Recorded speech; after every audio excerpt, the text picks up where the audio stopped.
Well, welcome to this final episode in our Norway holiday. In this video, we are going to be doing a very quick trip to Kongsberg on our way to Oslo. It's our final full day and we'll go and take a closer look. So the previous 2 nights we were staying at Rjukan at the Rjukan Hotel in the middle of town.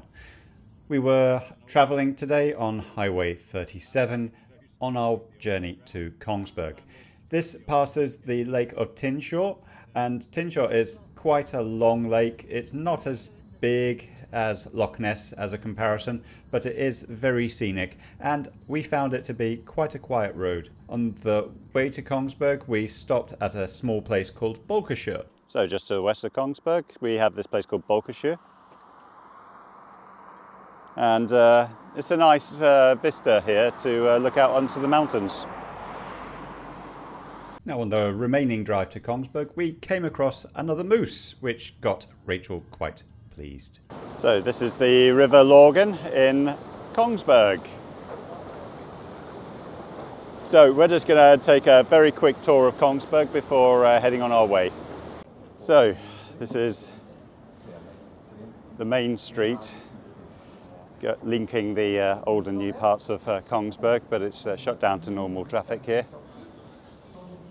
And then up here we've got the pedestrianised section of the Kongsberg. Something going on there, I'm not too sure what. Technology Festival, okay. Definitely lots of things going on here, and I have no idea what's going on here. Lots of adverts for different companies. Should we go down to the river? So this is the top of the downfall. We'll try and walk across to there.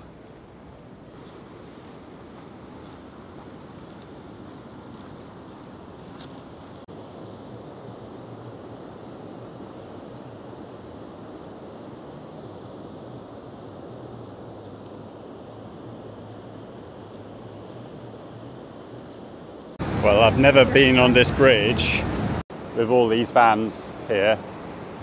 There's a lot going on. Let's take a top view of the River Langoyene.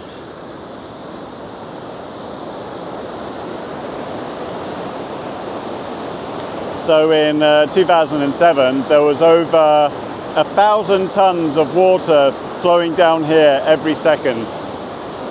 And both this bridge I'm standing on and the bridge down there were shut to traffic, but they didn't collapse.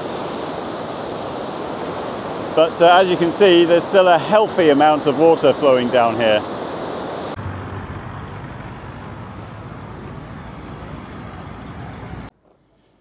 So this is the old part of town. I'm not too sure what this building is.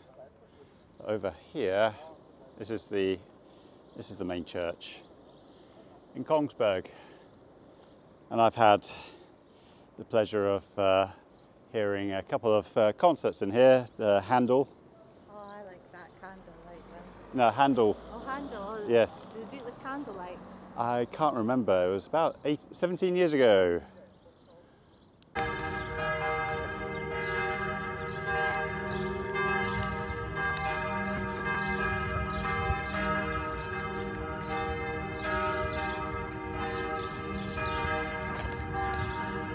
Now, whilst I've been to Kongsberg many times for work purposes, I'm going to have to say, when you come here as a tourist and you're just passing through, you do see it with a different pair of eyes, and you have a very different perspective on what the place is like. And it is a very pretty place to visit. Now, we continued our journey back to Oslo Airport. It was fairly good quality roads. One thing I will say about the hire car, yes, we paid the cheapest price for the cheapest car at the time of booking, but when I looked online, I found you could book electric cars for substantially cheaper prices than petrol cars in July. So as an example, Tesla Model 3 was costing £337. We were paying £407 for this car, and the cheapest petrol car I could find for July was £350. Now July is Norway's summer holiday, everything is shut down, so all the business bookings disappear and you're just simply left with the holiday bookings from the hire car pickup.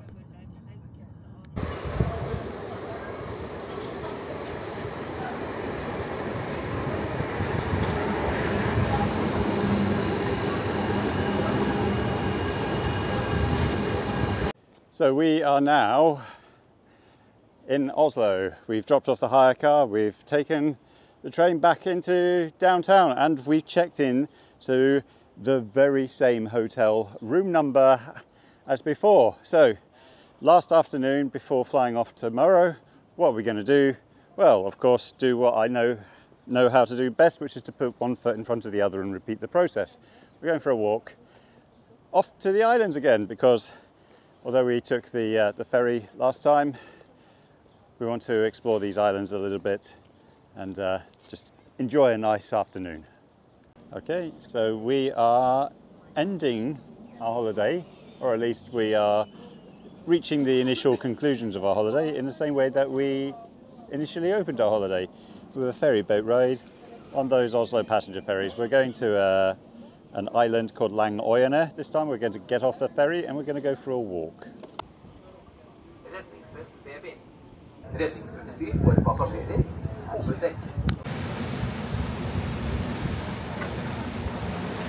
Okay, so we're nearly at our location, so I think I'll just head downstairs.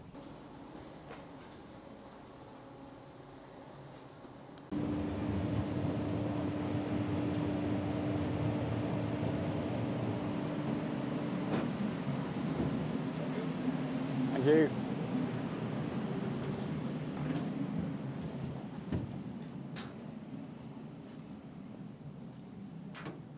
Well, I'm gonna have to say, at least there's a shelter when you're waiting for the boat, if it starts pouring with rain.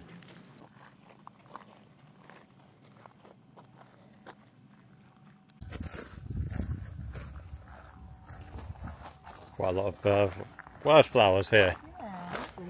Well, I have no idea. We've just been winging this all the time. We did not know that we had landed on a naturist island. But we're not planning on that one. Well, it's a very peaceful island.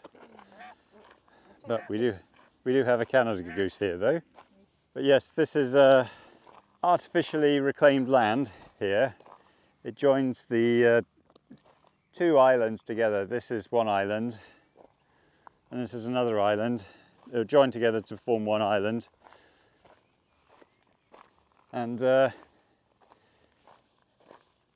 the request is to stick to paved footpaths just to reduce wear and tear. But it's a request, it's not a statutory instruction. Now I'm going to have to say, it's really quiet here, it's really peaceful. You know, there's a bit of hustle and bustle in Oslo today, but here, just nature getting on with what nature does best.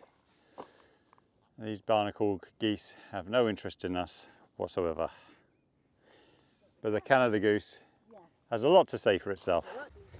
So, this is a signposted footpath, coastal path. This is on the north coast of the island. It's dry at the moment. I'm wearing trainers. Just thought it'd be an interesting diversion to try.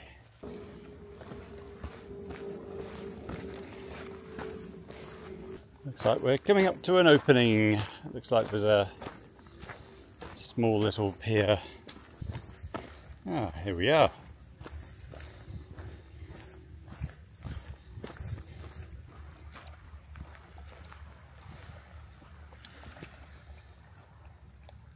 I'm going to go this way. Leave the family alone. Yeah, the barnacle geese, they seem to be pretty chill, don't they? Yeah, the Canada geese are not. Yeah. So one of the features about this island is that you can also go camping here. And I think it's for free, but I have seen facilities for campers here. But if you're wanting a cheap accommodation, this island will cost you 80 kroner in terms of 84 kroner in terms of the return trip, and then you're good to go.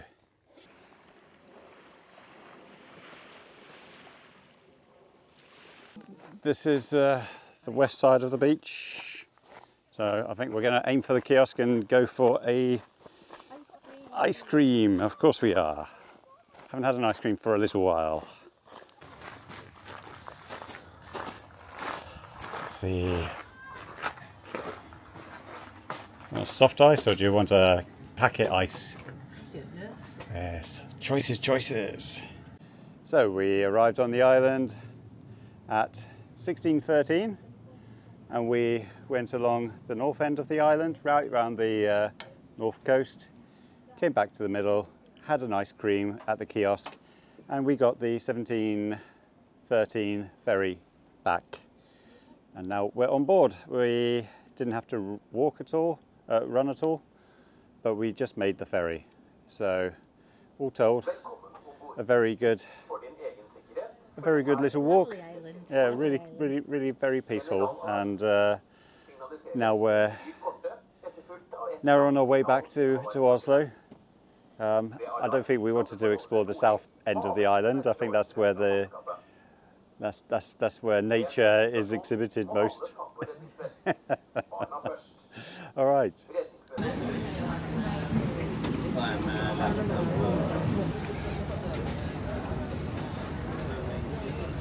Right, Rachel.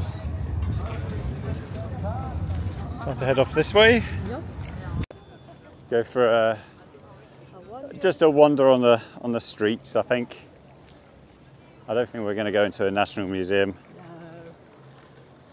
I think we've done a lot of museums this holiday. We have done a lot of museums and We did 3 museums in one day.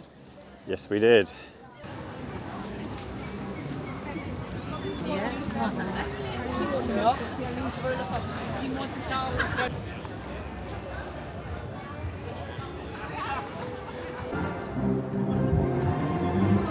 What are the chances, Rachel?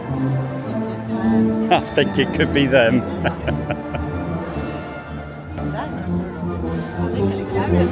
Oh, it's the police badge.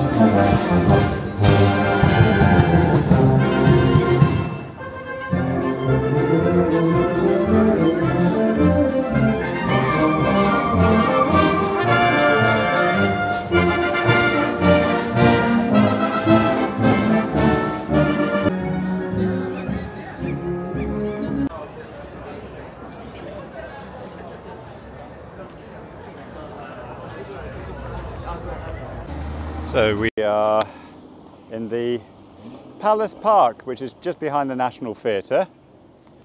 We scroll back here and you can see Palace right up in front of us. So it's free to explore this area, and that's exactly what we're going to do on our last evening after having some din-dins.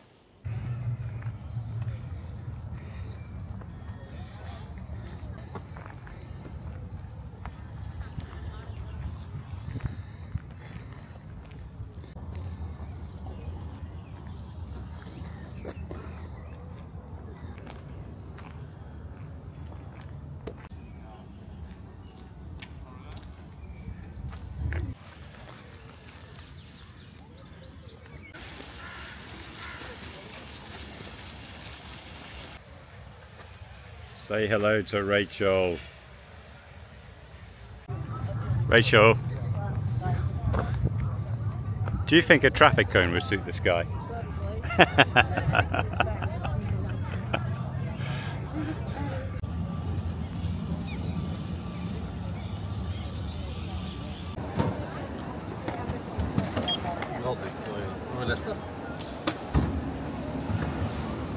See you in Edinburgh.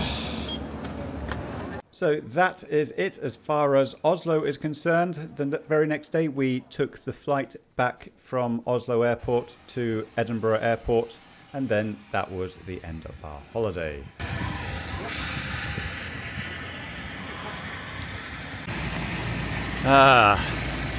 Welcome to Edinburgh Airport. Slightly cloudy, light wind, not too bad.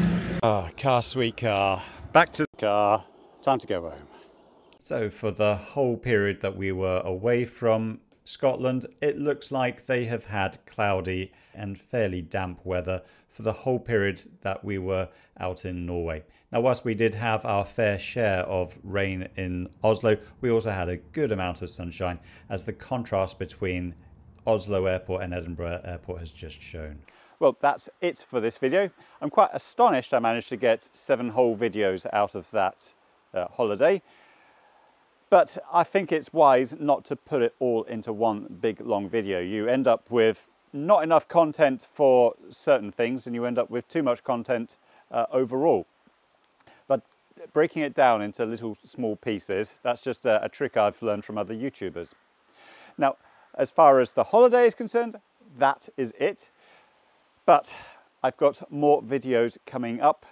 Next video coming up is a day trip to Ben Wyvis in the Highlands of Scotland, and I am filming this the night before my trip to the Isle of Egg. I'm doing another day trip to the Isle of Egg, and the weather forecast is looking promising. So I'm hoping 2 years later that I will have a much more colourful, brighter video to show you, and of course I will be bringing my drone.